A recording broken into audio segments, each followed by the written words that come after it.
He tomado ese tren regional cientos de veces. 4 horas de trayecto cruzando campos, estaciones olvidadas y pueblos grises. Siempre fue una rutina invisible, un espacio donde la gente entraba, se sentaba a mi lado y desaparecía sin dejar rastro en mi memoria. A mis 58 años, creía que la vida ya no guardaba sorpresas en un vagón de segunda clase. Pero entonces, subió él. Traía consigo un olor a madera y lluvia que me nubló los sentidos, y unas manos que parecían capaces de desarmar el mundo. El roce constante de su rodilla contra la mía al compás de los raíles me devolvió a la vida. Y cuando el destino, o el puro instinto, nos encerró en el minúsculo baño del final del vagón, descubrí que el viaje más salvaje de mi existencia no necesitaba billete de vuelta. Hola a todos, familia. Bienvenidos a un nuevo relato en el canal. Hoy nos subimos a un tren de larga distancia para vivir una historia de esas que te aceleran el pulso con cada kilómetro recorrido. Un relato sobre conexiones inesperadas, miradas que lo dicen todo y el valor de dar un paso al frente cuando la pasión te llama. Antes de que el revisor pida los billetes, me encantaría saber, ¿desde qué ciudad o país me estáis escuchando hoy? ¿Cuál ha sido el viaje en tren más largo que habéis hecho? Dejádmelo en los comentarios, que siempre os leo. Acomodaos en vuestro asiento, mirad por la ventana y dejad que el traqueteo de las vías os envuelva. El tren de las 4:30 de la tarde nunca fue un prodigio de la modernidad. Era uno de esos convoys antiguos, con asientos de tela azul áspera, reposabrazos de plástico gris y un traqueteo constante que se te metía en los huesos. Clac, clac, clac, clac. El trayecto duraba 4 horas interminables, conectando la gran ciudad con una docena de pueblos esparcidos por la geografía. Yo, Javier, a mis 58 años, viajaba en el asiento de ventanilla. Llevaba una vida tranquila, ordenada y, si soy sincero, tremendamente solitaria. Hacía años que había aceptado que mi época de romances y locuras había quedado atrás. Me había convertido en un espectador de la vida, un hombre que miraba los paisajes pasar detrás de un cristal doble, sintiéndose a salvo del frío del exterior, pero también de su calor. El viaje comenzó como cualquier otro. En la estación principal, el vagón se llenó de un bullicio apagado. A mi lado, en el asiento de pasillo, se sentó una mujer mayor con una bolsa de tela que olía a lavanda y a caramelos de menta. Se pasó la primera hora tejiendo y mirando al vacío, hasta que se bajó en la segunda parada. Luego subió un estudiante universitario con unos auriculares enormes que dejaban escapar el ritmo metálico de su música, moviendo la pierna con un tic nervioso que me hizo desear que el viaje acabara pronto. Afortunadamente, se bajó 2 estaciones después. El tren se iba vaciando y llenando, un río constante de almas anónimas. Yo leía un libro de historia que apenas lograba captar mi atención, dejando que mis ojos vagaran por los campos dorados y los cielos grises que amenazaban tormenta. Fue en la 4ª parada, en un pueblo industrial de nombre casi impronunciable, donde todo cambió. La megafonía anunció la estación con un crujido estático. Las puertas neumáticas se abrieron con un siseo. Pocas personas subieron. Yo mantenía la vista en las páginas de mi libro, esperando a mi nuevo y temporal compañero de viaje. Sentí su presencia antes incluso de verle. Primero llegó el olor. No era el olor artificial de las colonias caras, ni el olor aserrado del tren. Era un aroma profundo, honesto y abrumadoramente masculino. Olía a tierra húmeda tras la tormenta, a madera de cedro recién cortada y a un rastro sutil de tabaco negro. Un olor que me golpeó el pecho y me hizo levantar la vista del libro de forma involuntaria.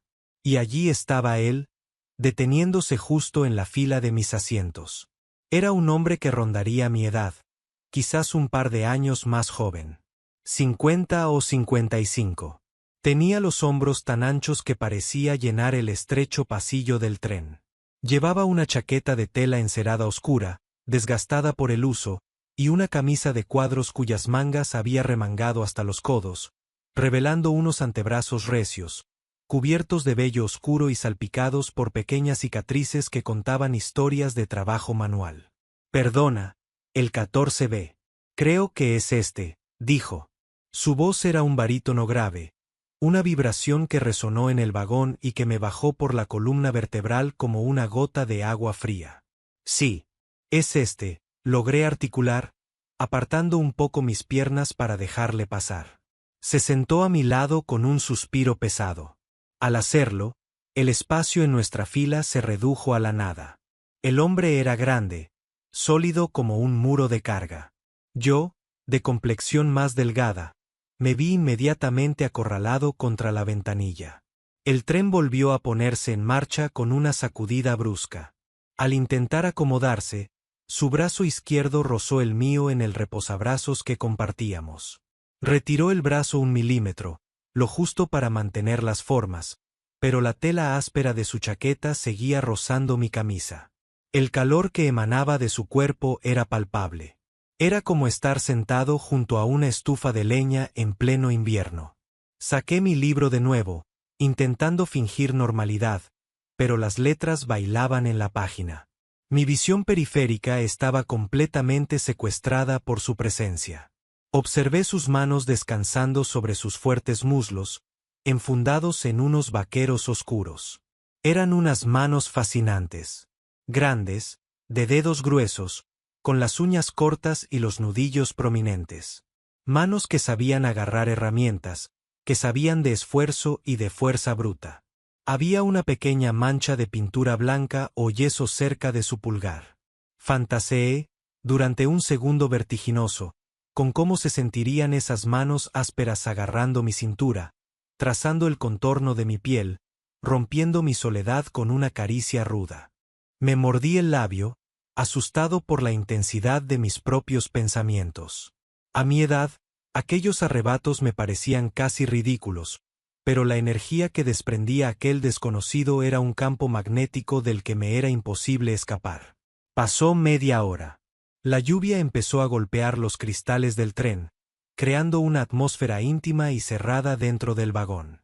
La luz exterior se atenuó, y las luces amarillentas del techo del tren se encendieron, dándole al interior un aspecto cinematográfico y cálido.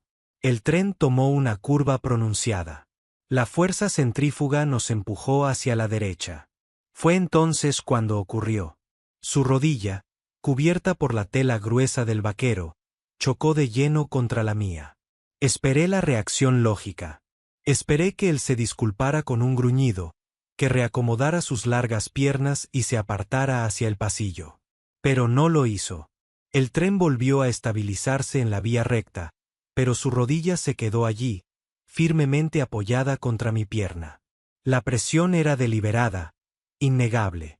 Sentí que el corazón me daba un vuelco tan violento que temí que él pudiera escucharlo por encima del ruido del tren.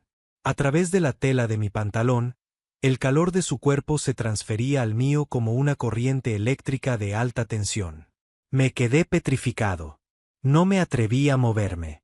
Una parte de mí, la racional y temerosa, me gritaba que me encogiera contra la ventana, que mantuviera la distancia. Pero otra parte, una que llevaba demasiados años dormida, ansiaba ese contacto con una sed insaciable. Decidí no moverme. Dejé mi pierna exactamente donde estaba, aceptando el contacto, devolviendo la presión con una sutileza imperceptible. Pasaron los minutos. El silencio entre nosotros era tan denso que casi se podía masticar. De repente, él se movió en el asiento. Cambió de postura, cruzando los brazos sobre su pecho ancho. Al hacerlo, su muslo se apretó aún más contra el mío. Ya no era solo la rodilla, era todo el lateral de su pierna. Y no solo eso. Dejó caer su brazo sobre el reposabrazos compartido, obligando a que su codo y su antebrazo se pegaran a los míos. El aire en mi rincón del vagón se volvió irrespirable. El olor a cedro y lluvia me inundaba. Miré de reojo hacia él. Su rostro estaba girado hacia el pasillo, pero la tensión en su mandíbula, cubierta por una barba grisácea de un par de días, era evidente. Estaba tan consciente de lo que estaba pasando como yo. Era un juego de silencios, un pulso de atrevimientos en medio de decenas de pasajeros que dormitaban o miraban sus teléfonos. Menudo tiempo hace hoy, dijo de repente, rompiendo el hielo. Giré el rostro hacia él. Sus ojos se clavaron en los míos. Eran de un color castaño muy oscuro, insondables, cargados de una intensidad que me cortó la respiración. No había en ellos ninguna timidez.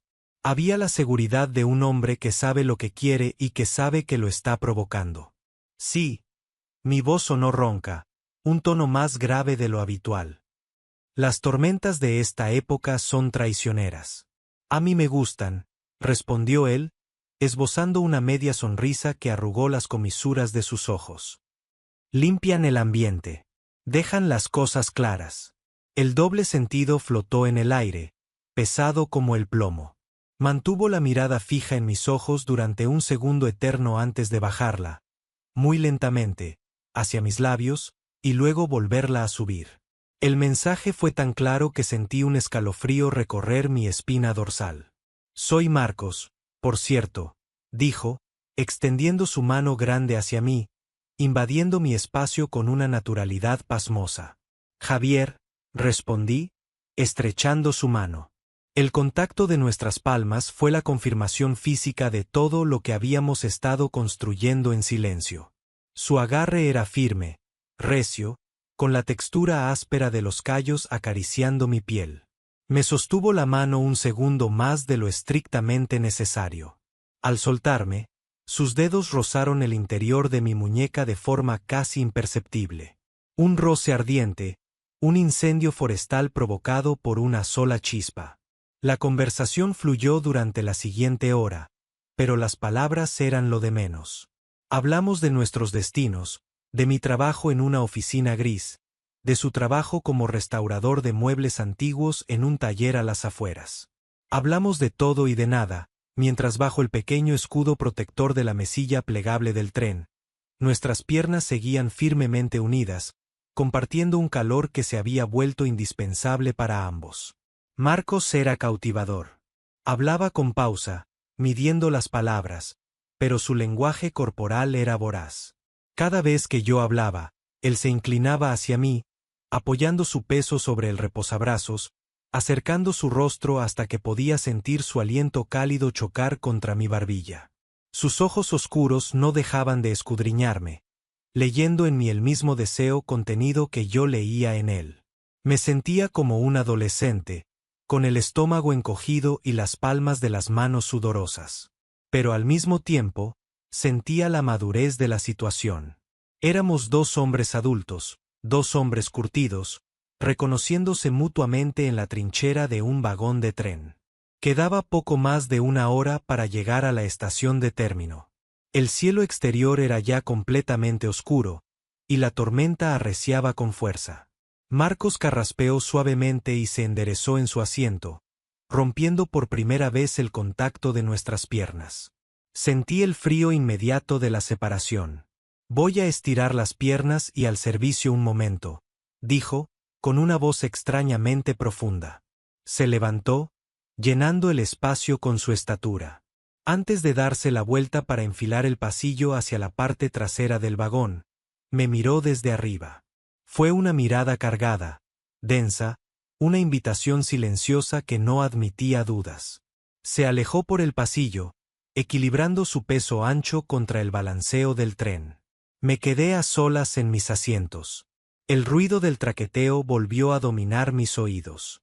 El corazón me latía a una velocidad alarmante, golpeando mis costillas con la fuerza de un martillo. ¿Qué estaba haciendo? ¿De verdad iba a levantarme? Era un hombre serio, cincuentón, con una vida intachable. Lo que me pedía esa mirada era una locura. Los baños de los trenes son lugares estrechos, sucios, públicos. El riesgo de ser descubiertos era enorme. Pero entonces miré por la ventana. Vi mi propio reflejo envejecido en el cristal oscuro.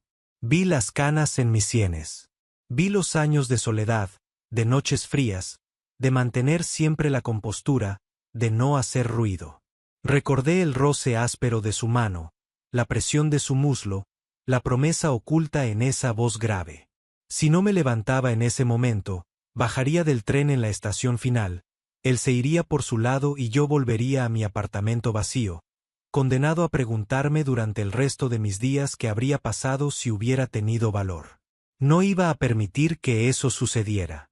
Me levanté de golpe. Las piernas me temblaban ligeramente bajo el peso de la adrenalina. Caminé por el estrecho pasillo central. La mayoría de los pasajeros dormían o estaban absortos en sus pantallas. Nadie se fijó en el hombre de 58 años que caminaba con paso decidido hacia la cola del tren. Llegué a la zona de paso entre los vagones. Era un espacio de acero inoxidable, frío y ruidoso, donde el vaivén del convoy era mucho más violento. A la izquierda estaba la puerta del baño. La luz roja de ocupado no estaba encendida. La puerta corredera estaba ligeramente entornada, apenas 1 centímetro. Tragué saliva, sintiendo que la garganta se me secaba. Apoyé la mano en el tirador metálico. Empujé.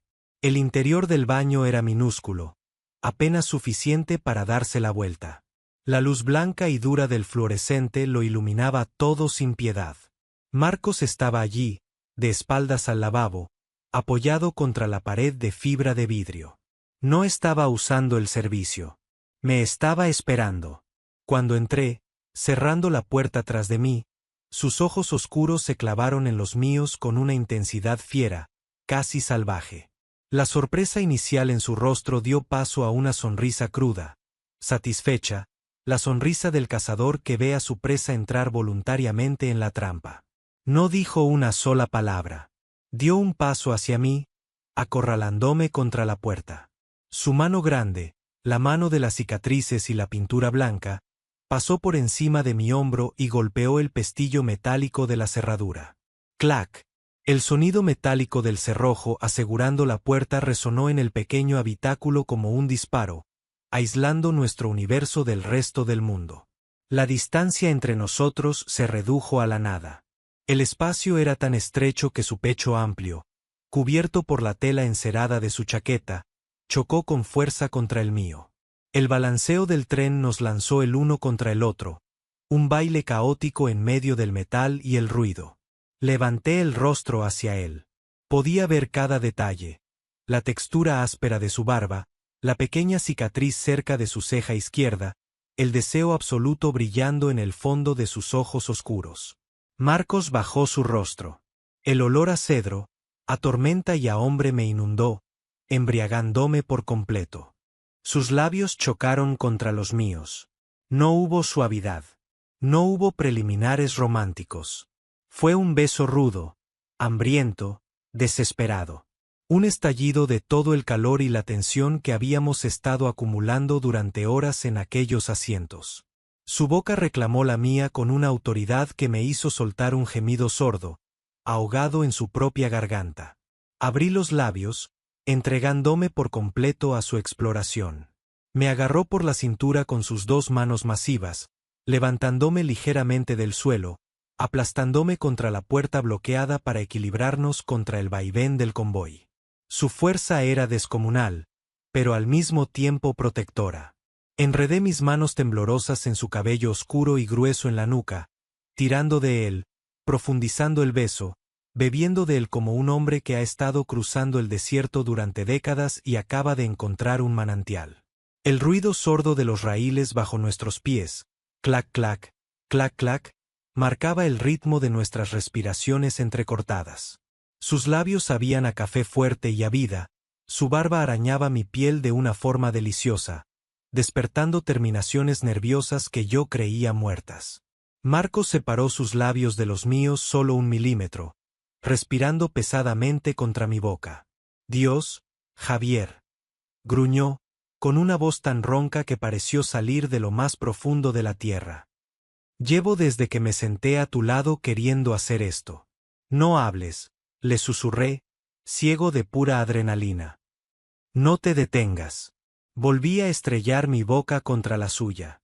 Sus manos grandes, firmes y calientes, se colaron por debajo de mi chaqueta, agarrando mis caderas a través de la camisa con una posesividad absoluta. El calor en el reducido espacio del baño se volvió infernal. El mundo exterior dejó de existir. No había tren, No había tormenta, no había edades ni miedos. Solo existía la textura de su piel, el peso de su cuerpo contra el mío y la certeza apabullante de que, en ese pequeño y ruidoso baño de tren, acababa de despertar a la vida. El pequeño baño de acero inoxidable se había convertido en una caldera. El vaivén constante del tren, que antes me resultaba monótono, ahora dictaba el ritmo de nuestro choque. Cada vez que los vagones tomaban una curva y el metal crujía quejándose bajo nuestros pies, el cuerpo masivo de Marcos me aplastaba un poco más contra la puerta bloqueada, arrancándome suspiros que él se encargaba de silenciar con su boca. Sus manos, aquellas manos grandes y manchadas de pintura blanca que yo había estado observando obsesivamente durante el viaje, eran ahora las dueñas absolutas de mi anatomía. Se colaron bajo mi chaqueta, agarrando la tela de mi camisa de oficina con una urgencia que amenazaba con arrancar los botones. Sentía la dureza de sus palmas, la fricción de sus callos contra mis costados, trazando el contorno de mi espalda como si estuviera midiendo una pieza de madera a la que quería devolverle la vida. Marcos, jadeé, logrando separar mis labios de los suyos apenas unos milímetros. El oxígeno escaseaba. La luz blanca y cegadora del fluorescente nos iluminaba sin piedad, revelando el rubor en mis mejillas, mi respiración descontrolada y la mirada fiera del hombre rudo que me tenía acorralado. No pensaba que fueras a venir, susurró Marcos. Su aliento chocó contra mi cuello, y un segundo después, sentí el roce áspero de su barba de 2 días descendiendo por mi mandíbula. Cuando me levanté del asiento y te miré, juro por Dios que estuve a punto de agarrarte de la mano y arrastrarte conmigo. Pero no sabía si eras un hombre de ciudad asustadizo. Solté una risa ahogada, enredando mis dedos en su cabello oscuro, tirando suavemente de su nuca para obligarle a mirarme a los ojos. A mis 58 años, ya no me asusta la tormenta, Marcos. Me asustaba más la idea de dejarte bajar de este tren y no volver a sentir como tu pierna rozaba la mía. Una sonrisa genuina, deslumbrante y cargada de una ternura que contrastaba brutalmente con su aspecto de leñador, iluminó su rostro. Llevo provocándote desde que me senté a tu lado, Javier. Eres el hombre más elegante que he visto en mucho tiempo, sentado ahí, tan serio con tu libro. Quería ver cuánto tardaba esa coraza tuya en romperse. Se rompió en el mismo instante en que te sentaste a mi lado y me inundó tu olor a madera y lluvia, confesé, rindiendo mis defensas por completo. Marcos no necesitó escuchar más. Volvió a besarme, pero esta vez el beso perdió la urgencia del primer impacto para transformarse en una exploración profunda, lenta y devoradora. Su lengua acarició la mía con una maestría que me hizo temblar las rodillas.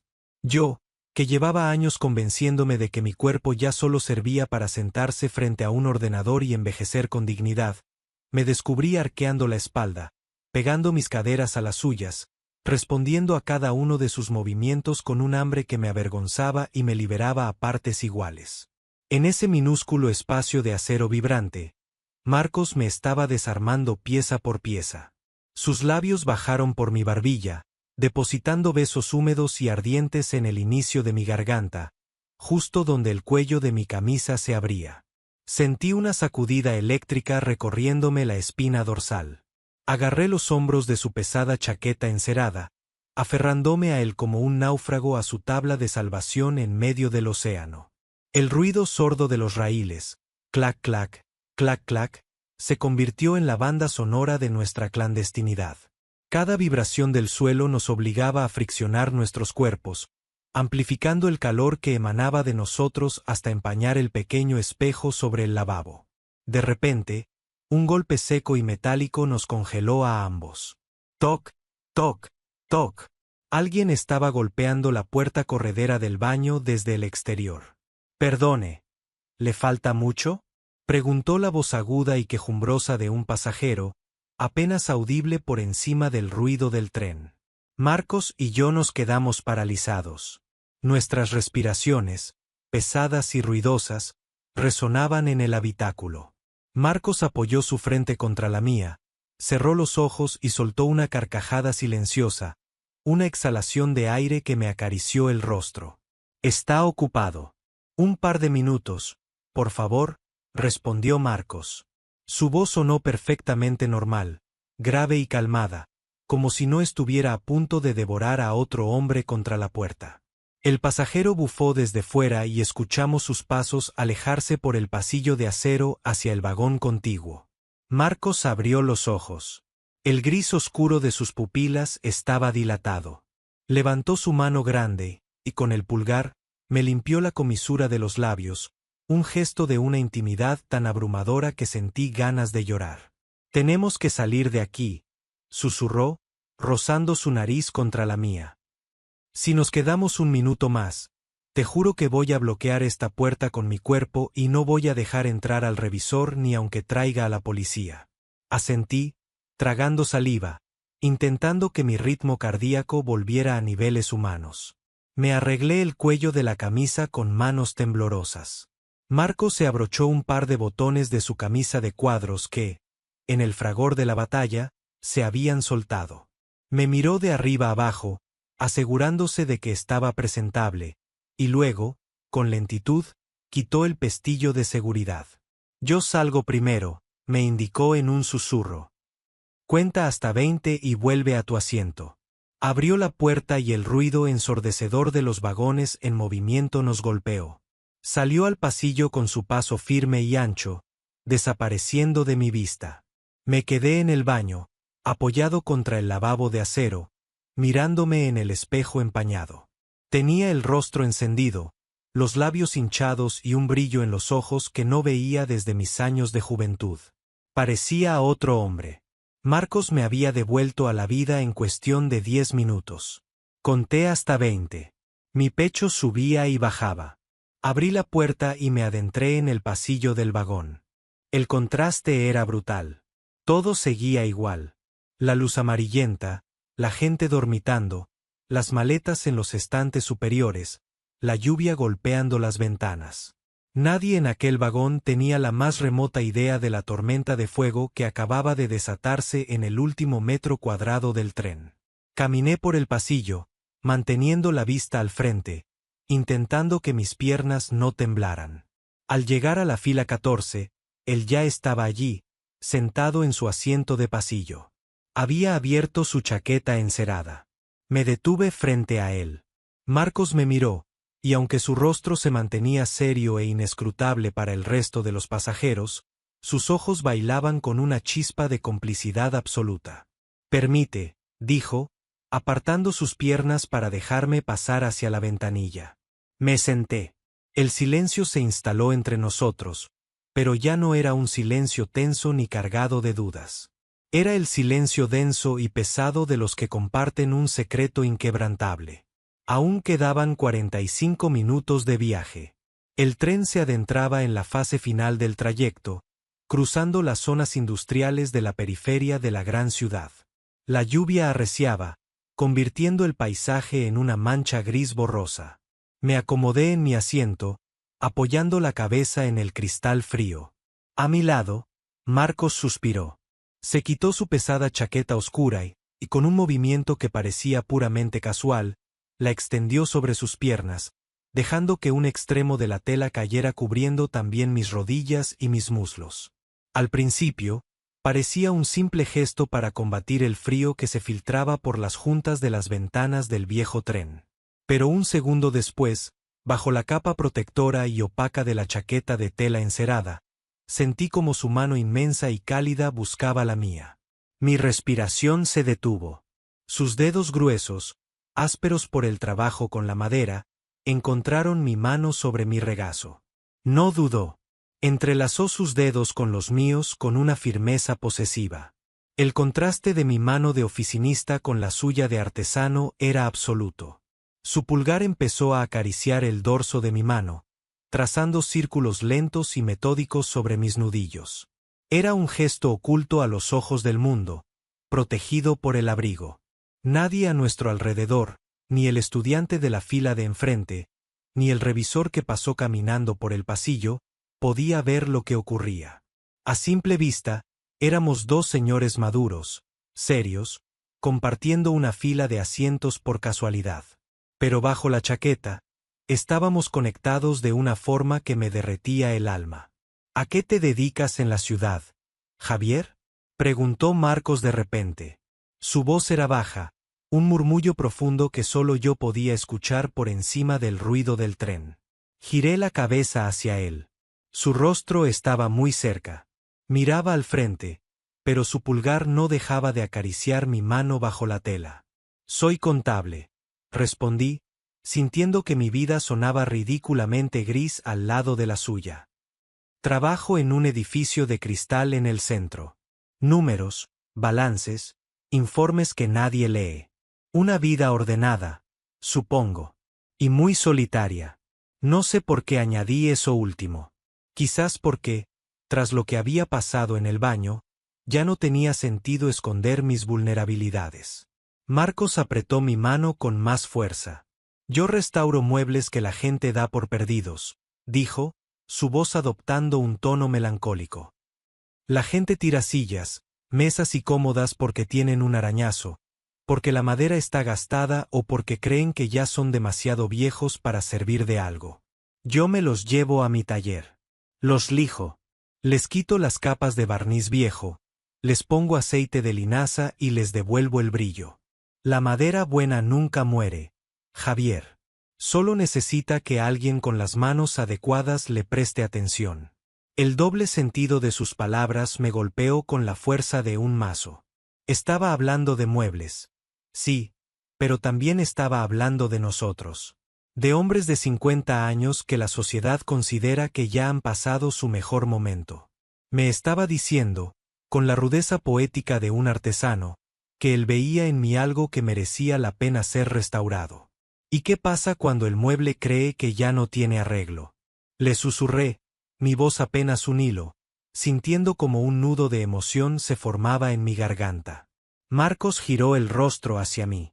Sus ojos oscuros, enmarcados por las arrugas de expresión de su edad, brillaron con una intensidad deslumbrante bajo las luces amarillas del vagón. Entonces el restaurador tiene que esforzarse más, tocarlo con más cuidado y no rendirse hasta que el mueble recuerde cómo se siente estar vivo, respondió. Bajo la chaqueta, llevó mi mano hacia su muslo firme, posándola allí, obligándome a sentir la solidez de su cuerpo. Dejé mi mano apoyada sobre su pierna, sintiendo el calor que irradiaba a través del tejido del vaquero. Mi pulgar acarició su rodilla. Fue la rendición total. Ya no me importaba a dónde iba el tren. No me importaba la contabilidad, ni mi apartamento frío, ni mi vida ordenada. Solo quería que aquel viaje no terminara nunca. Los últimos 30 minutos pasaron en un suspiro. Compartimos historias en voz baja. Me contó que llevaba 5 años divorciado, que sus hijos ya eran mayores y volaban solos, y que su taller, a las afueras de la ciudad, olía a serrín y a paz. Yo le hablé de mis rutinas de soltero, de mis paseos solitarios por los parques los domingos, de cómo me había resignado a ser invisible. Y con cada palabra, la presión de su mano sobre la mía me aseguraba que la invisibilidad se había acabado para siempre. De repente, la voz robótica de la megafonía rasgó nuestra burbuja. Próxima estación. Término. Final de trayecto. Rogamos a los señores pasajeros que no olviden sus enseres personales. El tren empezó a reducir la velocidad. Los frenos neumáticos chirriaron. El paisaje borroso por la lluvia dio paso a los muros de hormigón y las luces de vapor de sodio de los túneles subterráneos de la estación principal. El corazón se me encogió. El pánico empezó a trepar por mi estómago. El viaje había terminado. La burbuja de irrealidad y magia que habíamos creado en el vagón estaba a punto de chocar contra el andén de hormigón del mundo real. ¿Qué pasaría ahora? Me daría la mano formalmente, cogería su maleta y se perdería en la multitud de la gran ciudad. ¿Quedaría lo del baño como una simple anécdota morbosa de un viaje aburrido? Marcos retiró la chaqueta de nuestras piernas. Soltó mi mano. Sentí un vacío insoportable, como si me hubieran arrancado una extremidad. El tren se detuvo por completo con una sacudida final. Las puertas se abrieron. La gente empezó a levantarse, recogiendo sus abrigos y maletas, llenando el pasillo. Marcos se levantó, su enorme figura bloqueando la luz del pasillo. Se puso su chaqueta encerada.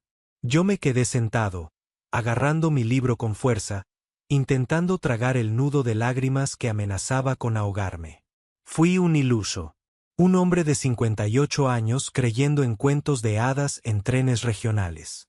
Me levanté torpemente, agarré mi maletín y me preparé para decirle adiós y volver a mi vida gris. Marcos me dejó pasar al pasillo. Caminamos uno detrás del otro hacia la puerta del vagón. El aire frío y húmedo de la estación subterránea nos golpeó en la cara al salir. El olor a ozono, frenos quemados y humedad llenaba el enorme recinto. Cientos de personas caminaban apresuradamente hacia las escaleras mecánicas, un mar de paraguas e impermeables. Pisé el andén. Marcos estaba justo a mi lado. Me giré hacia él, forzando una sonrisa que debía parecer una mueca patética. Bueno, aquí nos separamos, dije, mi voz temblando a pesar de mis esfuerzos por controlarla. Ha sido un viaje inolvidable, Marcos. Marcos se quedó mirándome. En medio del caos de la estación, con decenas de personas chocando contra nuestros hombros, él parecía un faro inamovible. Metió sus grandes manos en los bolsillos de su chaqueta. ¿Te vas a algún sitio que no pueda esperar?, preguntó. Su voz barítona cortó el ruido de la estación con una autoridad que me paralizó. Parpadeé, confundido. No, a mi casa. Está vacía. Marcos esbozó esa sonrisa de medio lado, esa mueca ruda y devastadora que me había vuelto loco desde el primer momento. Dio un paso hacia mí, invadiendo mi espacio personal, importándole un demonio la multitud que nos rodeaba en el andén. Mi furgoneta está aparcada en la zona de carga de la estación, dijo, bajando la voz hasta convertirla en un ronroneo profundo, directo a mi oído. Mi taller está a media hora de aquí. Hay una estufa de leña encendida, una botella de vino tinto decente y un sofá de cuero viejo que necesita que alguien se siente en él. Se separó unos centímetros y me miró a los ojos, con una intensidad que derretía el hormigón. El viaje no ha terminado, Javier. Apenas acabamos de salir de la estación. ¿Vienes conmigo? Las maletas, la estación, la gente, mis miedos de cincuentón, los informes de contabilidad, todo se desvaneció en el aire espeso y húmedo. Miré los ojos oscuros de aquel artesano que olía a cedro y tormenta, miré sus manos marcadas por el trabajo honesto, las manos que sabían cómo reparar lo que otros daban por roto. Sonreí.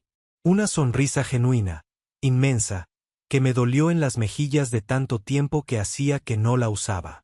Solté el asa de mi maletín, ajusté mi abrigo y, sin decir una palabra, deslicé mi mano hacia la suya, entrelazando nuestros dedos a la vista de todo el andén.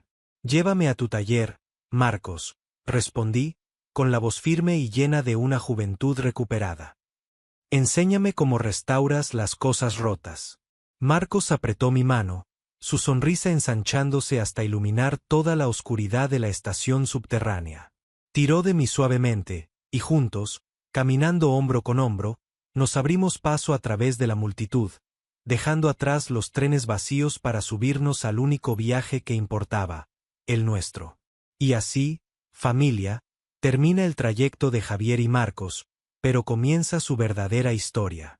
Un recordatorio de que nunca es tarde para subirse al tren cuando la persona adecuada se sienta a tu lado.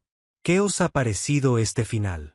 ¿Os gustaría que la próxima historia fuera en un entorno diferente, tal vez en alta mar o en una cabaña aislada? Dejadme vuestras ideas, dadle a me gusta y suscribíos para no perderos la próxima parada. Nos vemos en el siguiente relato.